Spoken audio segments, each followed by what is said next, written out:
Welcome, everybody. This is our third Under the Dome session. And I want to remind everybody that you can ask questions throughout the program. You message me directly in the chat box, and we will get your questions answered. You can ask them yourself, or I can ask them for you. Also, a reminder that we're using the hashtag TXLEGE for all of our conversations for today and moving forward. It's a great way to stay on top of everything that's going on with the legislative session. I want to take a minute to thank our sponsors for today. They are the Goodman Corporation, HNTB, and EHRA, and they are actually sponsors of the whole series, so make that correction. And then also a huge thanks to our mobility partners for 2021, which are those companies and organizations that have invested with us at the highest level, and we appreciate their support for the year. So with that, I'm going to go ahead and introduce our honored guest speaker today, Representative Julie Johnson from House District 115, representing a majority of Dallas County. She was elected in 2018 to the House and quickly got right to work. She was appointed in last session for the Insurance Committee and the Committee on Judiciary and Court Jurisprudence.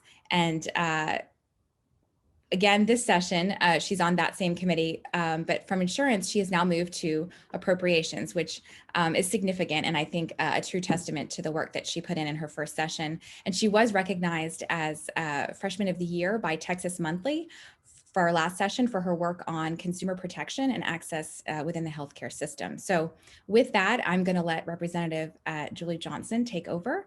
And thanks so much for being with us this morning. It's my absolute pleasure. Thanks for having me. I don't know if you know this, but, I grew up in Houston. I was in Houston from second through sixth grade, I think. My father was a professor at the University of Houston, and then I went to U of H Law School. So I've spent a little bit of time in Houston. But I got my first law job here in Dallas. And so I'm back up here. I've been up here ever since. But it's a pleasure to be with you. Transportation in this discussion is critically important to my district. I represent the northwest corner of Dallas County. And, we have significant thoroughfares and highways and toll roads and things that go through my district. So I'm very excited to be part of this discussion. As you know, committees came out yesterday. Thrilled to be on appropriations. They haven't set the articles yet, but we'll see what happens there. I'm hopeful that I'll probably get on Article 2, focusing on healthcare. I mean, healthcare has been a predominant focus of my legislative efforts. I think, some advice that I got when I was first elected, and I think it's sound advice, was sort of pick a lane, pick an issue that you're passionate about, become a learned expert on that, really focus on the nuances of that policy so you can affect really strong policy. And healthcare has been an area that I have really prioritized my legislative work. So I have quite a few bills focusing on insurance and health insurance related matters and access to care. But excited to be here and looking forward to this upcoming session. The state needs us more than ever. We've come through a really difficult, we're still in, I guess, rather, a really difficult time for so many families. And, the legislative session, what we do with our budget is going to be critically important. Yes, absolutely. Well, thank you for that. And that's great about your ties to Houston. I think that's always that's always great to hear that we have some Houston roots. Oh yes, I'll never forget going to the Houston rodeo when I was like about 8 and watching Casey and the Sunshine Band, thinking it was the greatest thing ever. I know, and we're going to get it back next year. It's coming back. The rodeo is coming back next year. So well, I hope to come. So invite me. I'd love to come down for it. It's a good time. And our mayor of Sugarland is on, Joe Zimmerman, and he says go Cougs. So I know there's others on. So there you go. Well, thank you so much for being here with us and for that great introduction. I think there was a flurry of activity yesterday. So I think we're going to start with that a little bit and just kind of the temperature of the House after all of these committee announcements came out. If you can kind of give us a sense for that from just your vantage point. It's some very interesting appointments, some that are predictable, and some that were a little surprising. Um, you know, I think redistricting with Chairman Hunter, he chaired it last time, so it wasn't surprising that he was going to chair it again. You know, we have a nice representative mix of members on that committee. There's a lot of diversity across the board. I think that Speaker Phelan really tried to listen to members, you know, people that I spoke with, and myself included. You know, I got committees I asked for, and so I'm really happy about that. And so many of my colleagues did. And so, are you happy with your committees? I was, well, you know, I asked for this one. I didn't get asked for that one, but I certainly got one of the things I asked for. So I do think he really tried to accommodate members' requests of where they wanted to contribute and things they wanted to focus on in this upcoming session. And it's going to be really great to get it going. And I'm just glad that committees are out and we can get to work. Right. So talking about getting to work. And so I should say, I'm from Maryland. So I've already picked up the getting versus getting. I feel like I've already got that Texas, that Texas flair, but so getting to work with the committees. All about getting. That's right. It's getting, it sounds better. It sounds like you're really at it, right? When you say it without the G. So tell me what you're from your vantage point and your kind of the committees and how that's going to start to unfold. I know it's a lot different because of COVID, but it's been anticipated that really the actual meat of the committee work won't get done until March. And so is that kind of your sense, or do you think there's going to be an earlier start to that? You know, there's some fairness to that. You know, we still have we're in an active COVID problem. Many people still haven't been vaccinated. You know, we had several members that got COVID due to swearing in and for us being there.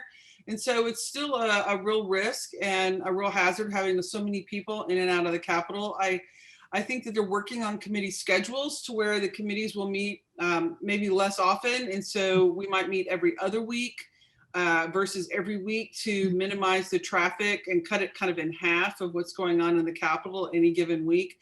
Obviously, appropriations, that work is critically important. It's the one thing that the House must do. It's the one bill we must pass constitutionally is the budget. And so, you know, most people think that obviously appropriations is going to get kicked off right away. That's critically important to our state. And so I was very honored to be appointed to that committee. It was a sign, I think, that the speaker has confidence in my abilities and my work ethic to get in there and roll up my sleeves and work hard and get that done. So I think appropriations will kick off right away, as we should. And the rest of the committees will manage their calendar in as COVID aware and COVID safe manner as possible. Yeah, no, I think you're right. And talking about the budget, you know, it's the Senate's year to put it forward. And the draft, or it is the draft, right? It's always a working draft. We were really pleased to see that there weren't any cuts made to existing funds for transportation. And so that's obviously something that we would want to kind of highlight with you as well in looking forward, that, you know, we understand that tough decisions are going to have to be made, but our sentiment is that when we invest in transportation, it's not just money that's going into a pot, it's money that's actually getting a return on that dollar and really goes back into the economy, sometimes to the tune of about $3 to $6 for every dollar that's invested, and it's a job creator. And so I think that's been really at the center and the focus of a lot of our advocacy this session. Is we have a lot of other things that we're asking for, but we certainly want to make sure that we hold on to what we have. And even that's going to be a cut because of the mechanisms that fund the transportation piece, oil and gas, right, are suffering. And so that's important to us. No, I get it. You know, I think transportation is critical to the livelihood of our state. It's critical for people to be able to get to work and not have to wait 2 hours in traffic to get there each way, and, you know, and to provide mobility for people to get around our state in an easy and efficient way. I think transportation is one of the most critical infrastructure roles that government can help play. And I totally support fully funding it. No, that's great. That's great. And we appreciate that. And I want to talk a little bit about transportation as it relates to other and touches other sectors and industries, right? So I know healthcare is really important It's a passionate issue of yours, access to healthcare. And one of those pieces is transportation, right? So how are people accessing the healthcare visits that they need, getting their medicines, whether it's a senior or somebody that's in a more vulnerable community. And when we talk about modes of transportation, that seems to also be really a big component of that same conversation, because we do have a lack of public transportation kind of all over the state, right, in general.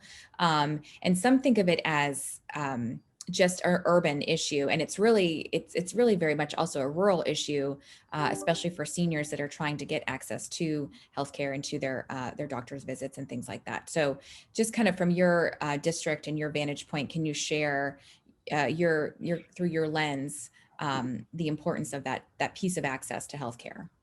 Oh, well, sure. Well, I think it kind of goes into two categories, really. In the urban areas where it makes a lot of sense for more public transportation and mass transit, we really do need to put more of a priority on developing those and making them more comprehensive. So, like even here in Dallas, some of the cities I represent participate in our DART program, in our mass transit, and others do not. And it's like there's a real haphazard approach for what communities participate in mass transit and public transit development and what don't. And I've seen up here in the Metroplex just a real lack of coordination. And I would really think it would be great if we could come together and have a more organized approach between Dallas Fort Worth, for example, and not have it be so disjointed. I think the public could really use a stronger, more well-organized public transportation system. And with respect to the rural access to healthcare, that's one of the reasons why I have one of my signature pieces, which is a telemedicine bill, which is to allow rural consumers of healthcare access to medical providers. We have a real shortage of healthcare in our rural parts of Texas. So many hospitals have closed. Their funding and Medicaid funding has just not been there with the state's refusal to expand Medicaid. We have just really had a significant decline of access to care in our rural communities. And that's what makes telemedicine so much more important, is that they can actually have a visit with a specialist or a trained medical provider to help with whatever medical condition that they have. And so I think it's a real critical piece to shoring up access to care. One of the things, if we learned of anything about this past year going through this COVID pandemic, is that public health and a healthy population affects all of us. And when we are not healthy and when we have poor public health practices, it shuts everything down. It shuts down our transportation, it shuts down our business, it shuts down our schools. And we just really need to prioritize public health and what it means for a strong economy, a strong business climate, strong families, strong schools. Everything across the board is critically integrated to public health. So, and that means people need to be able to get to the doctor. And, here in the Dallas-Fort Worth Metroplex, and I'm sure in Houston as well, you've got many communities that don't have access to a stronger public transit system to be able to go and hop on that train and get to their medical provider within a close proximity, not 5 miles away. That's not all that helpful. So it's something I think we really need to take a look at for Texas going forward and moving into the future. Yeah, agreed. So something interesting, I think, we have these conversations about North Texas and Houston and how they kind of come together on things. And it was interesting to hear you say that you don't feel that there's been as much unity as with regards to public transportation. I think we down in Southeast Texas feel that that there is a lot more coordination going on in North Texas, and that we need to do better, like they do, like you all do. And so is it with just public transportation, or do you think that transportation as a whole is still kind of an issue where there needs to be more coordination in North Texas? Oh, I think public transit for sure.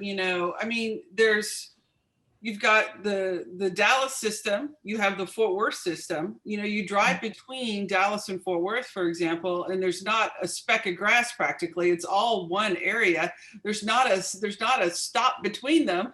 I mean, Right. you have, you know, how do we have this amazing sports complex, for example, in Cowboy Stadium and the Texas Rangers here in Arlington between Dallas and Fort Worth, but there's not a mass transit stop there? It makes no sense. And so, Right.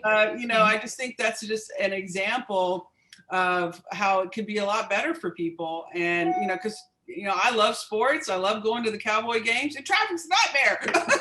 You know, I wish I could take the Dart there and get there and have a good time and not have to worry about it. But you know, I think there's a lot of things like that we just need to continue to prioritize our transportation infrastructure. The population is growing significantly. You know, we're here in Dallas and in Houston too.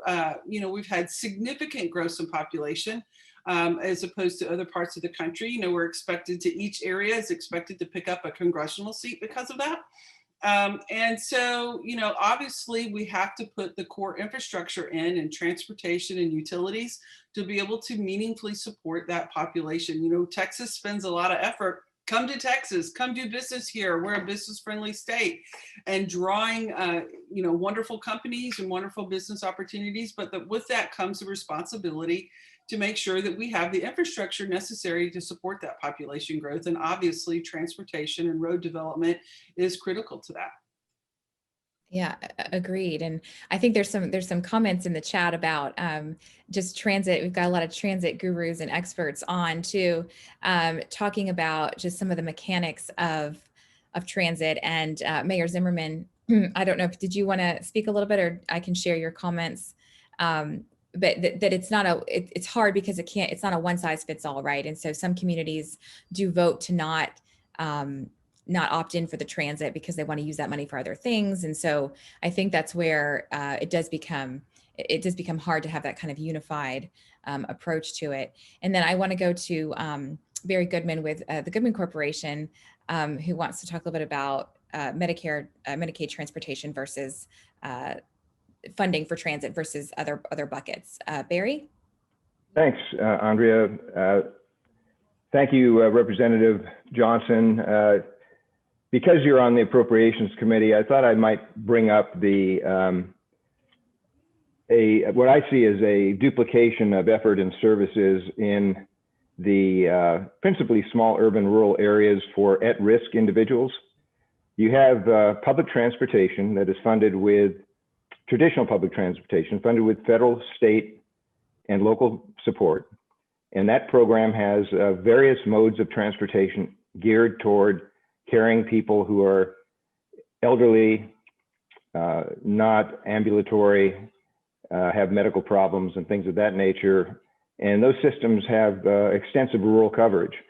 And then you have another system funded through Health and Human Services, which is your Medicaid transportation, which is dominated by brokers who are not from Texas, but they contract with HHS, and then they contract with local transportation providers of a variety of types. It could be a public transit system or otherwise. And oftentimes that funding is used to carry people from point A to point B that are being carried by the traditional public transit system. So I'm mentioning this to you. It's a very complicated area, just so you're aware of it. If during appropriations, it should come up. But it is important with such scarce resources that we have the ability to maximize those resources to carry people, and to carry people, more people that are increasingly getting older, at risk, and don't have access or don't want to use their automobile. So I just wanted to lay that out for you. I don't expect you'll have any answers, but I certainly will provide you, through Andrea, some background information. But then Andrea mentioned something that I thought I'd follow up with, which is the transit industry. Many areas in the state of Texas that don't have access to public transit, in the outskirts of large urban areas, don't have access because they have been unable to tax themselves to join systems like DART and Houston Metro. And years ago, there was an effort from your area that was initiated to exempt transit taxes from the sales tax cap that would enable communities that are maxed out, which I don't know how many communities are not maxed out in Texas, but they're very few and remote, to be able to further tax themselves through a vote to then generate revenue so that they can join these systems regionally. And I think those efforts took place over 3 or 4 legislative sessions, initiated originally from the Dallas area. It may have been Denton or Arlington. So I wanted you to just have that background knowledge, because that's an area that I think to create truly seamless regional transit systems in our large urbanized areas, that would be one way to help. Well, Barry, thank you for Thank you. that. And I definitely want your resource information on the HHSC transportation and stuff. And I have one of my staffers is on this call. And if we can get your chat information or somehow get that to us, I'd love to have a more thoughtful meeting with you on that. With respect to city exemptions, it's interesting. I was about to bring that up and you gave me the perfect segue. I'm working on a bill right now with Senator Nathan Johnson on just that, to allow to not have transportation funding be part of the cap. And so that if cities want to, because I think that's critical, you know, cities shouldn't be punished in their budgets because they value public transportation and they're trying to make that available for their residents and to participate in a more comprehensive, a broader area program. It should be a supplemental to incentivize them to do that. They shouldn't have to make that choice. And so we've been working on that, and I've met with several of the mayors in my cities to say just that, you know, why does their halfpenny dart count against their sales tax? Why can't that be in addition to that, so they can have, you know, similar competition with cities that have chosen not to participate, and incentivize cities to say, you know what, this public transportation, we need to all work together, and we shouldn't be penalized within our most critical budgets, especially since the state kind of handcuffed cities with HB2 last time. So I'm on page with you on that. We're working on a bill. We haven't filed it yet. It's still in drafting, but that's something hopefully we'll be able to bring, and we can get Chairman Canales to get us some hearings on it, or maybe it'll go through Ways and Means. And if so, I was pleased to see Morgan Meyer become chairman of that. I mean, as somebody in my delegation here in Dallas, he certainly understands what that means, and hopefully we could get that in either one of those committees. But I would love to partner with you guys on that bill and get through some of the details on it, because I do think it's critically important. Great. I'm happy to hear that. Thank you very much. Great. Thank you, Barry. Also, I know Vice Chair of Transportation, Representative Thompson, is another person to definitely connect with. He is one of we call him our hometown heroes, and we're very excited that he's also been placed in a leadership position on transportation with Chairman Canales. So I think those are some great conversations to start, and so we'll definitely follow up with you and your team on that. So thank you for that. Look forward to it. Yeah, so I'm going to segue a little bit. So we talked about the budget and how we want our, keep the transportation money where it is. And at the same time, though, we're always looking for opportunities for new funding streams. And so we talk about alternative fueled vehicles and electric vehicles. And last session, we really led the conversation. We started, we were saying, let's talk about this. And there was a lot of kind of a reservation saying, oh, well, there aren't enough on the roads. And I think that's going to be in about 10 years. I don't think we're ready. And then somewhere after session in the interim, it really started to pick up. The conversation's a little bit more serious. And so now you see where I know Representative Ken King has filed a bill already dealing with this issue.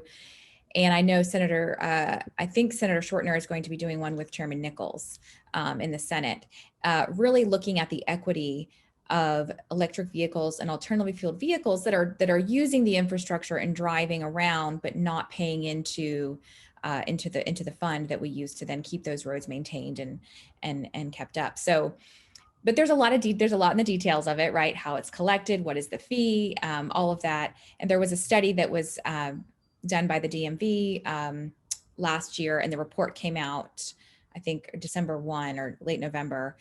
because they wanted to see actually what was the amount of traffic from electric vehicles on the roads. And it is small right now. But our comment to that is do it now before it becomes an even harder push. We see that the industry is really changing how they're manufacturing cars and changing their fleets to, more electric and hybrid models. So we would just kind of want your viewpoint on that topic. I think that's going to be a pretty hot topic for transportation this session. Oh, yeah. I think it's definitely something that needs to happen. We have to pay for our roads somehow, right? You have to pay for the transportation that we have. And right now the gasoline tax is a big way of doing that. And I agree with you. If you look at even, I think what Ford and some of the major automakers said, they're going purely electric in 10 years from now.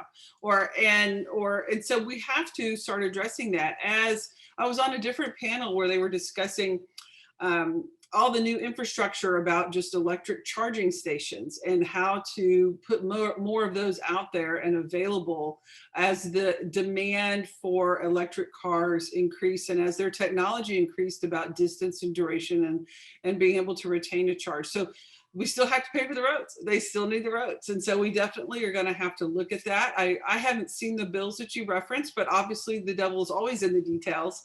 Right. But just as a general concept, I think that's something that we need to do because to your point, everyone's driving on the roads. I mean, those folks are still paying the tolls. They're doing that part of it, but they need to, if that is going to be the way we pay for our roads and our transportation, if we're going to still pay for it via a gasoline tax and that sort of thing, then we have to look at that revenue source also.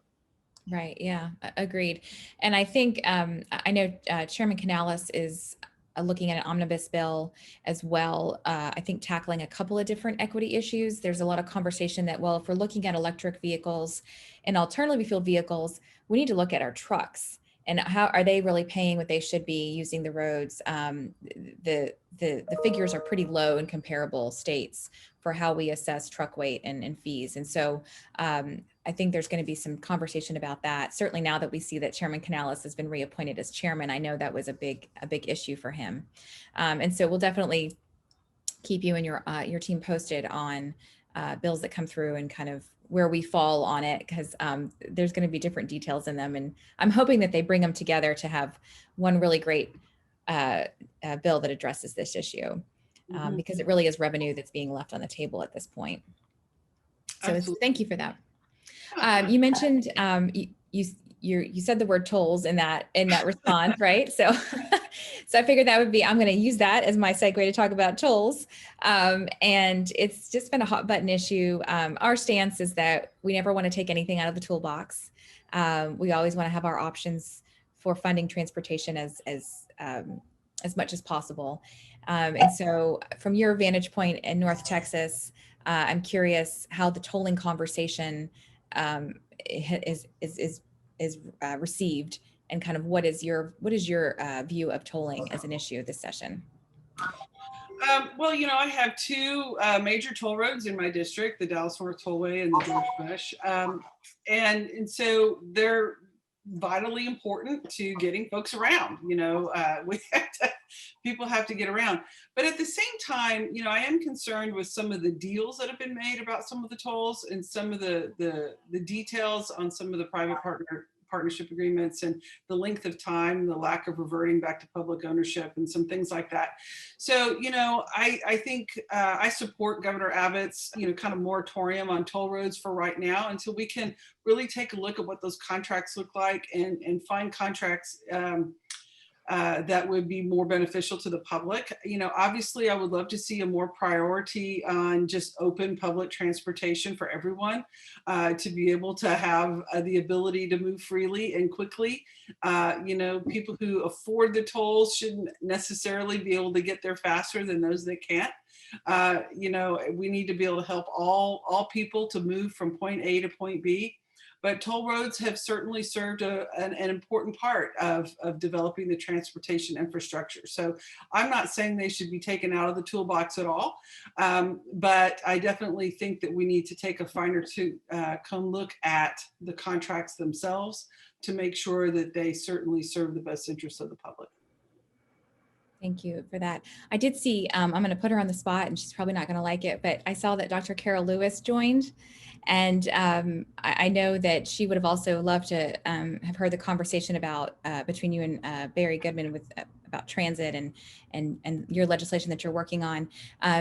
Dr. Lewis is chair of the Gulf Coast Rail District. So Carol, are you able to make some comments about some of the priorities for the Gulf Coast Rail District? Sure, and thank you. I apologize for not getting on in a more timely manner, and I am sorry I missed those comments that you made earlier, Representative Johnson. But delighted to see you and delighted to know that something was said. So I'll reach out to Barry Goodman and find out what I missed and Andrea. But that said, Gulf Coast Rail District down here is multi-county. We cover Harris and then 5 of the 7 surrounding counties. And so what we've got going in this spring are 2 items. One, to hold our energy utility company harmless if we were to use some of their right of way for transit. And then secondarily, our enabling legislation is very specific to our being able to do commuter rail. And so we want to broaden that definition to include bus rapid transit and other high capacity transit options, especially if we could get to something automated, as we anticipate will certainly happen within the next 10 years or so. So those are things we have going in, and really we're interested in anything that would allow us as local community to allow our folks to opt in and to pay more somehow for transit options. I'll tell you, we kind of look sometimes up there at the Dallas areas with a little bit of envy. I'm going to be honest, with a little bit of envy of all the commuter rail and the miles of light rail that you all have, and so we would like to be able to get to that point. Looking forward, honestly, to linking our areas through the high-speed rail should that come to be, because we think that there's a lot of opportunity and a lot of efficiencies that we could get by really having our state as a whole more linked via transit. Oh yeah, I agree. I would love to see high-speed rail here in Texas. I think it would be great to be able to get between Dallas and Houston in an hour. I mean, that'd be amazing. So, I just think of what that would do for business opportunities here in our state to be able to expand that. 100% correct. And I just, as a kind of side thought, I had an opportunity to work with some folks from Texas Central, and really folks from the whole state. They had pulled together sort of a consortium, and there were people there from Dallas Community College and other entities, really in Bryan College Station, just really looking at the project. And one of the people from Dallas had given this example, and I'm, hope that you won't be offended by it, but she had a friend who was fighting cancer, and her friend's appointments and her doctors were at MD Anderson. And so she was asking Texas Central about having a medical car on the high-speed rail to, facilitate folks who might even do health-related things between the 2 cities. So I think, it opens up so many opportunities and things that, in a normal, sort of way of thinking, we don't even think about. So I think it, just the opportunities that would help us as a state if we were to be more connected via transit, not just Dallas to Houston, but I also have a dream about Dallas to Austin, Dallas to Corpus, Houston to San Antonio, and so on. So, I'm a planner by profession, so. I have to be honest, it would not hurt my feelings at all if I had a high-speed train I could get to Austin on and didn't have to suffer through the traffic in Waco. Right, I bet. It would not hurt me at all to be able to do that and to have Wi-Fi work on my computer, get on there and be there in a blip. And so let's put that on our long-term list, 2035, 2040. I know. With all the road construction, it seems like 35 between Dallas and Austin will never be done in my lifetime. So, no. Thank you. Thank you. Thank you for the question. Yeah, no, that was great. So we've got somebody on here that says, also from Dallas to the city of Galveston, Sally with Galveston County, home to the 4th largest cruise line port in the nation, 12th in the world. So we've got a lot of Yeah, there you go. great requests here. I like that. Thank you, Sally. Maybe we should have ledge meets on a cruise ship for a day. We might actually pass some really great Right? stuff. I think there should be, I mean, I feel there where you can tour, that you take the committee around the state, right? You hold your hearings in different parts of the state. It could be very similar, you know, I think that could work. I want to switch to another big piece of transportation, and that's safety. It's a big issue. There's a lot of different components to safety when we talk about transportation. And I know our good friend Jay Crosley is on. Jay, did you want to go ahead and ask your question? Yeah, great. Thanks, Andrea. And thanks so much, Representative Johnson, for being here. And I think, as you know, traffic crashes are a big problem across Texas, and tremendous economic impact, but more importantly, tremendous impact on families across Texas. And so I would love to hear, if you're going to support some of the proposed safety measures like the safe neighborhood streets to allow lower speed limits or stop for pedestrians.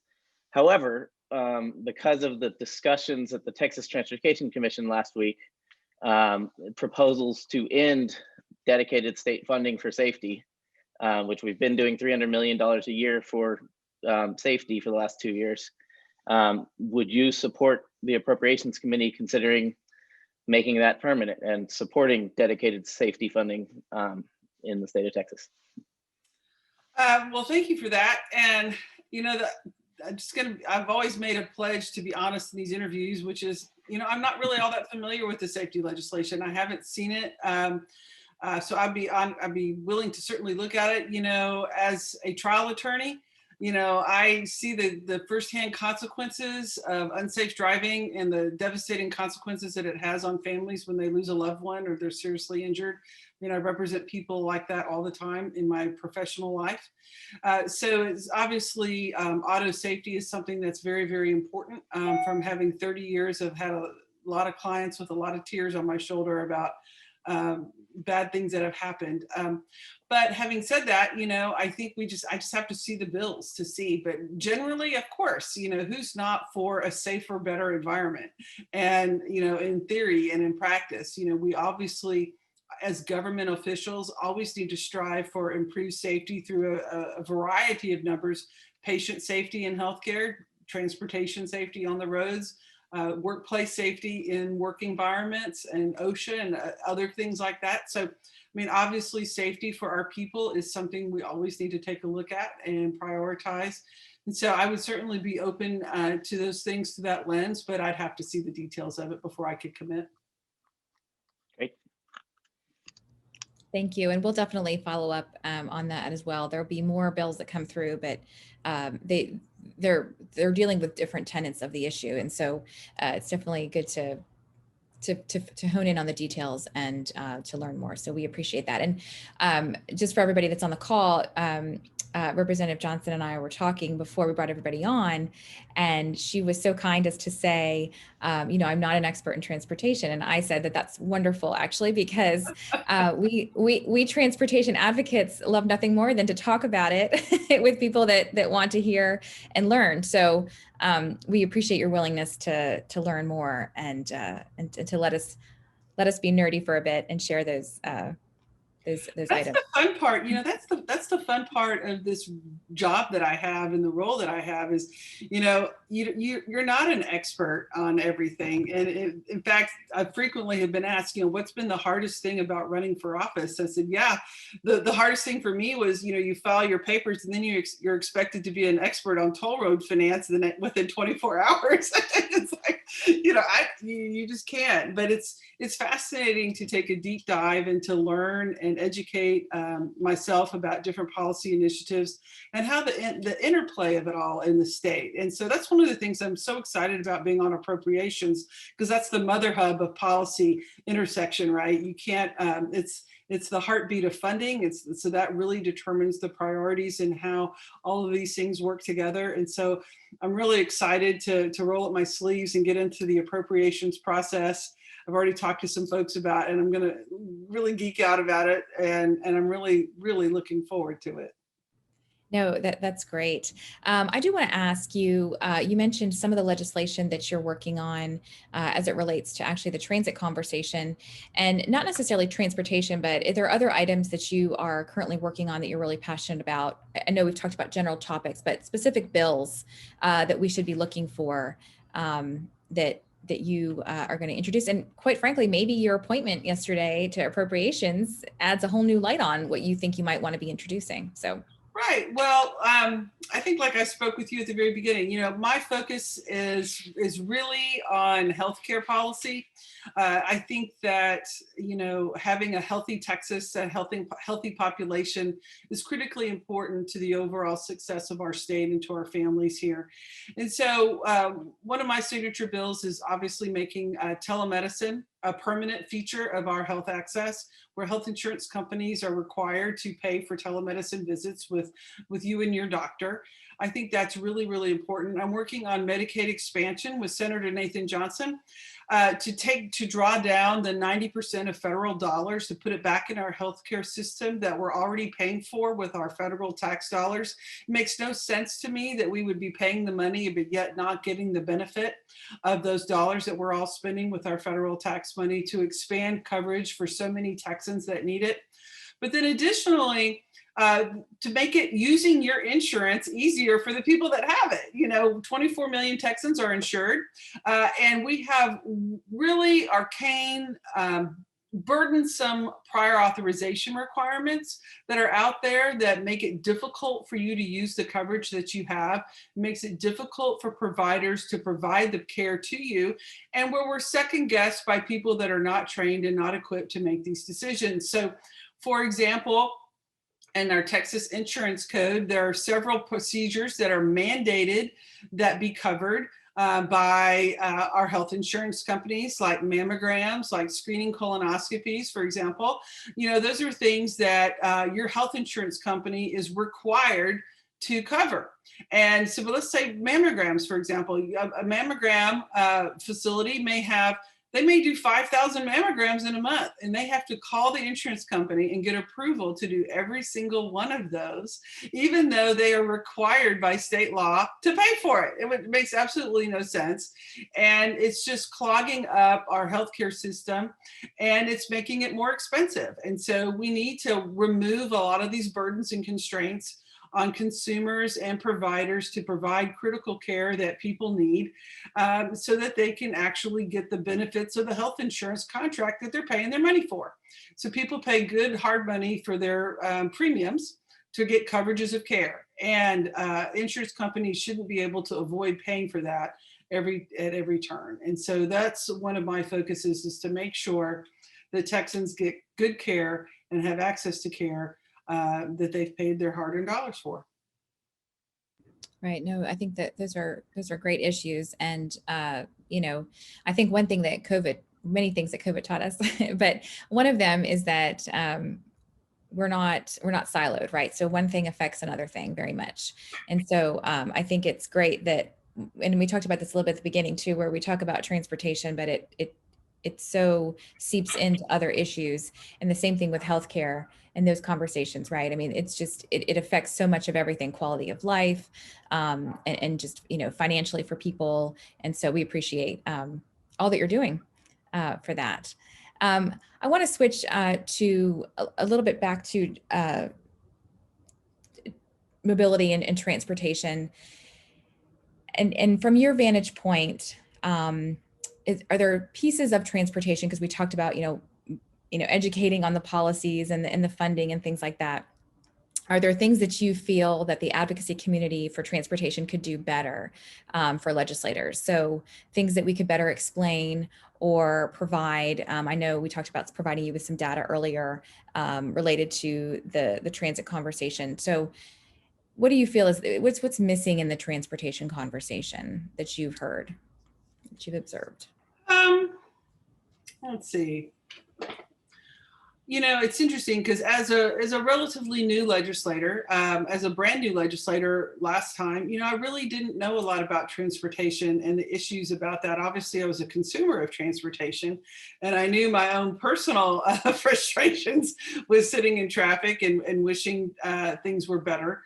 But in terms of transportation policy, I really didn't know a lot. And so I think presenting the issues in kind of a layered way. At first, people need to get a broader 10,000-foot view of transportation and the issues at play, and helping educating that, and then drilling down into a more detailed level. But you have to have a basic framework for which to put the information.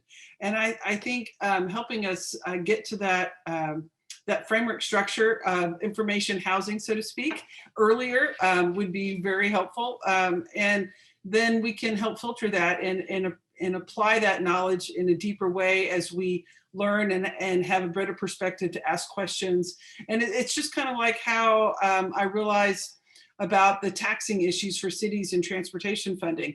You know, that's come, a deeper knowledge of that has come through more conversations and what the impact is that's had with people in my city governments and things like that. And so I just think, you know, just recognizing that a lot of new legislators have the desire to know, the willingness to meet with you and solve transportation. We all have that issue in every single one of our districts across this state, representing people, especially those of us in urban, highly densely populated areas. And we just really welcome your education and welcome your insight into helping make us better and help us make sure that we understand the policy better so that we can make really solid, informed decisions. I mean, that's certainly my goal. No, I think that's great. And, you know, it's interesting. We've, because of COVID, we've had an opportunity to do more of these types of sessions and reach legislators in parts of the state that we might not otherwise be able to do. We did a Legend Learn series kind of leading up to session to get people to talk with legislators and to get kind of an understanding of how everybody was feeling, you know, given being in the middle of COVID and then going into a session, and then also just some of the issues. But I think you're right. I think it's just those constant conversations and starting at a 10,000-foot level and not kind of getting into the weeds quite so quickly, but providing that top level conversations. In your mention too, again, about the transit and the tax and you kind of better understanding how that impacted the local communities. It reminds me of the conversation of the local versus state control, which really just threads itself through a lot of different issues with the legislature. I did see at about 1 o'clock this morning, Senator Cesar Blanco filed a bill, I think it's 584, that specifically talks about allowing counties a local option for transportation. And while that has its own kind of back and forth about the support and the pros and the cons, right? It is that local control versus state control conversation, which really seems to be a tough one for many legislators. So from your vantage point, can you share your thoughts on that and how you approach those types of bills that come through? Well, it's not tough for me. I'm a strong component of local control. You know, Okay, that's good. You know, I do believe that every role of government has its role. And, you know, right now it seems to me what's happening is Republicans in our state are trying to circumvent local control because they don't like what some of the cities are doing. And, you know, that's not okay. If the citizens of that city doesn't like what their citizen government is doing, they vote them out, and that's local control. That's the regulator. State needs to focus on state comprehensive policies that affect statewide, and local cities need to be able to manage their own building codes and manage their own things that relate to their city. And we need to be good partners, but we don't need to be the bully on the street telling them what they can and cannot do. And so, you know, I think that every role has its purpose and every role needs to be fully able to do that. We would strongly resist the federal government telling us what state legislators we can and cannot do. And I think that cities are strongly resisting the state government telling them what they can and cannot do, rightfully so. Right. Yeah. And I think it's come up, I mean, I think the challenge is that it's not a mandate that's coming, you know, we're not asking for a mandate. We're just asking for the ability to do, we being a kind of a locality, right, to tax ourselves or to have the choice to opt into something. And so I think that for the transportation kind of hat and conversation, that's been, I think, a challenge. TAG has had conversations, now we're talking more about the exemption of transit on the sales tax cap, but we also were talking about just the ability to lift the cap in general and have that enabling legislation so that if a municipality or locality wanted to raise the sales tax for transportation or for whatever, that they would have the ability to do so. I don't think that's got the political will, but I do think that the transit exemption or transportation exemption is a much more targeted approach and perhaps probably more likely to be successful. Yeah, So- I hope so. Every city's different. They all have different needs. They have different infrastructure situations. They have different, in transportation, they have different participations in mass transit. They have different quality and status of the roads, and they all have different needs. And so right. every city needs to be able to manage that based on the desires of their citizens, and be able to manage their local things. I think it's really important that we can't, it's not fair to put the responsibility on a city without giving them the tools to manage that responsibility. Yes, agreed. So I have a question from Sally with City of Galveston. I think even more detail on the legislation for the exemption. So we talked about it, I think, but then maybe if you want to kind of recap that.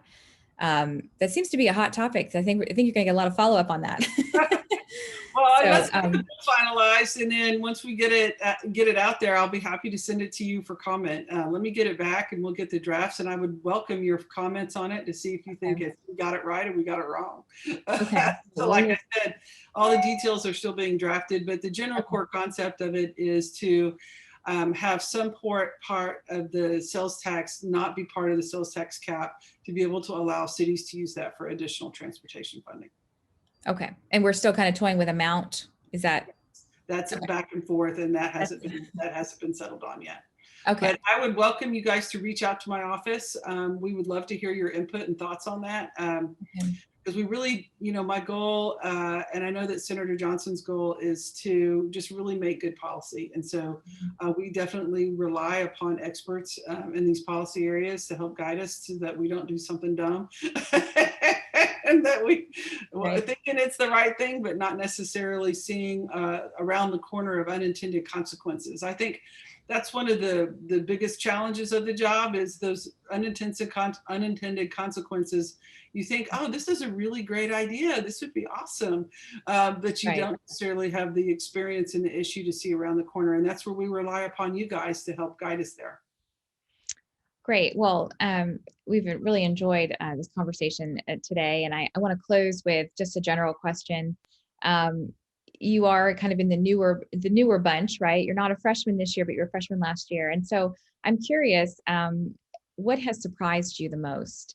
You knew you wanted to serve. You successfully elected. Really great start. What has kind of surprised you? It's something maybe you didn't expect, being part of the legislature. Really, I think how much I enjoy some of my Republican colleagues. Okay.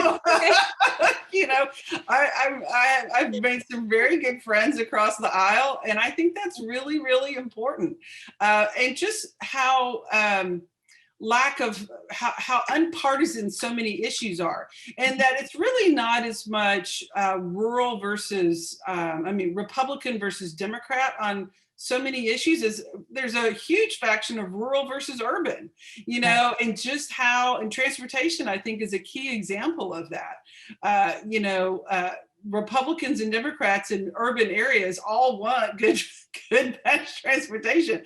We all have to deal with that. And, so I think it's just the different coalitions that come together around different issues. And I think also just, how hard it is to really understand all of the different areas that affect such a big state as Texas. There's a lot of hard work and a lot of hard preparation that goes into being really thoughtful, and making sure that you make really good policy. I'm really grateful that I have a wonderful staff who are some of the smartest, talented, most brightest folks in the state capitol. And, I'm very lucky in that regard. And just we just work really hard, but I really enjoy so many members in the Texas House, Republican and Democrat alike. And that's been a real treat. Some of my closest friends are Republicans. And so that we always give each other a hard time, but it's been a lot of fun. That's great. No, and that's wonderful to hear. So thank you for sharing that. So we look forward to staying in touch with you. Obviously, you might hear from us more than you want with some of the transit pieces, but I think that's fabulous that we've established that great connection. And we're supposed to have our advocacy day, which was called Greenlight Houston on February 25th, but obviously we won't be doing that in person. So we'll be putting together an advocacy video, and we'll definitely share that with you and your team.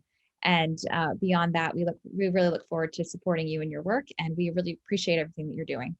Well, thank you so much. It's been great being here. I lived in Houston 8 years of my life, so I definitely have fond affections for your city down there in the Gulf Coast. And welcome all collaboration. I do this on every call I'm in. I welcome and invite you all to join me on social media at Julie Johnson for Texas on Facebook and Julie Johnson TX on Twitter. Please follow the conversation. We really try to post a lot of meaningful information, and we value your contribution to the conversation. Keep pushing us on transportation. I need you to keep doing that, keep making me better and make me more informed so that we can get some really good policy together. So thank you for having me. It's been a treat being here. All right. Well, thank you again. And with that, we'll close out with our closing video and tell everybody to have a great day and a great weekend. Thank you so much. Bye. Thank you, first of all, to TAG for all that you're doing, and thank you for thinking about those families who need. I hope to see y'all soon. I appreciate your work, your advocacy, not just during the session, but post-session. You're innovators, visionaries, and I really appreciate that. Appreciate the friendships that I've had with the transportation community. Thank y'all for putting these on. It's just a really great idea, and thank you to everyone that's watching. Definitely thank you to TAG for keeping us connected, continuing to keep us connected even in these unprecedented times. We're all in this together. We will come out of this together. We will definitely be stronger together.